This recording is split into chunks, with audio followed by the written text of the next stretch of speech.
ma u malaynaysaa in jacaylku yahay waxaan la kantarooli karin ma u malaynaysaa in haddii qof aad jeclayd aanu ku jeclayn aanad waxba ka qaban karin sidoo kale ma aaminsan tahay inaanad qof jacayl ku abuuri karin sanado badan ka hor waxaan aaminsanaa in qofku haddii aanu ku jeclayn aanad jacayl ku abuuri karin waxaan aaminsanaa in jacaylku yahay shay si dabiici ah u dhaca isla markaana aan lahayn sharci iyo qawaaniin lagu kantaroolo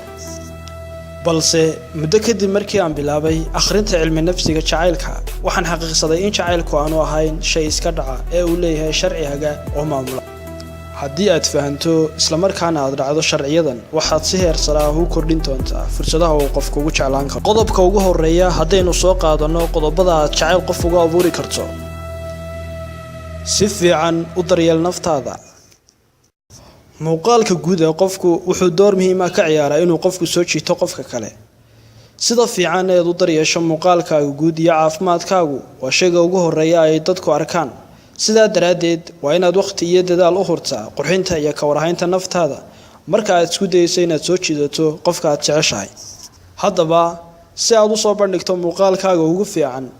badso maydhashada samee jimicsi badan cunto isku dheelitiran gasho dhar nadiif ah oo soo jiidasho leh isla mar ahaantaana ha ka baqan inaad soo jiidato dareenka qofka kale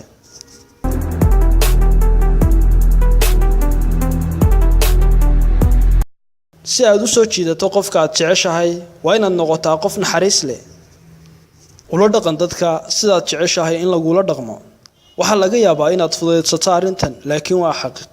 haddii aad jeceshahay in dadku ku xushmeeyaan kuna qadariyaan waa inaad bilowdaa in adna aad ula dhaqanto sidaa oo kale badanaa dadku waxay jeclaadaan qofka shakhsiyadda leh edaabta leh isla mar ahaantaana u naxariista dadka kale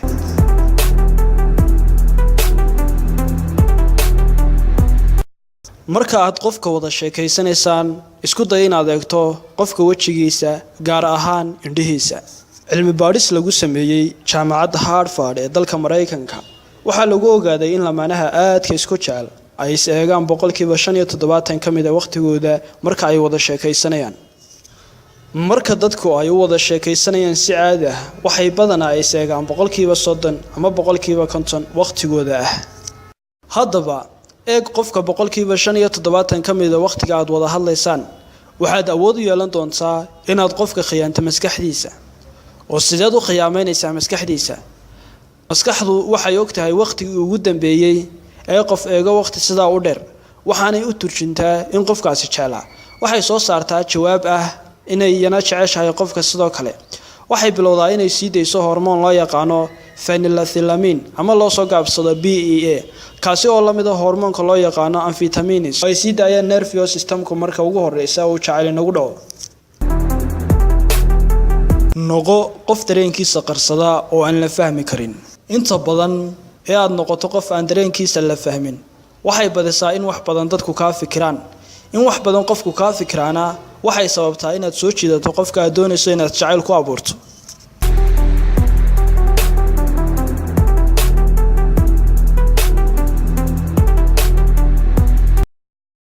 u ogolow qofka inuu wax badan ku arko ama aad u muuqato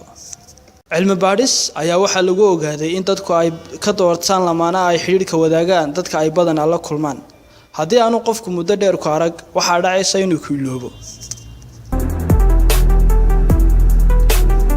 badanaa dhoolacadee haddii aad gabar tahay haddii aad nin tahayna wax yar dhoolacadee cilmi baadhis la sameeyey waxaa lagu ogaaday in raggu jecel yihiin dumarka furfuran ee si sahal ah loola qabsan karo marka loo eego dumarka dabeecadda xidhxidhan dhanka kale dumarku waxay door bidaan ragga u muuqda inay adag yihiin ee maqoslayaasha ah marka loo eego kuwa kale samee waqti cayiman oo aad qofka wacdo maalin walba isla markaana si keediisa u jooji dhammaan wicista marka ay dadku sugaan waxay rajeynayaan inuu dhaco isla markaana aan dhicin waxay ka fikiraan muddo aad u badan qofka oo wax badan ka fikiraana waxay sababtaa inuu kugu xidhmo xiiso badanna kuu qaado taasoo ugu dambeyn sababta inuu ku jeclaado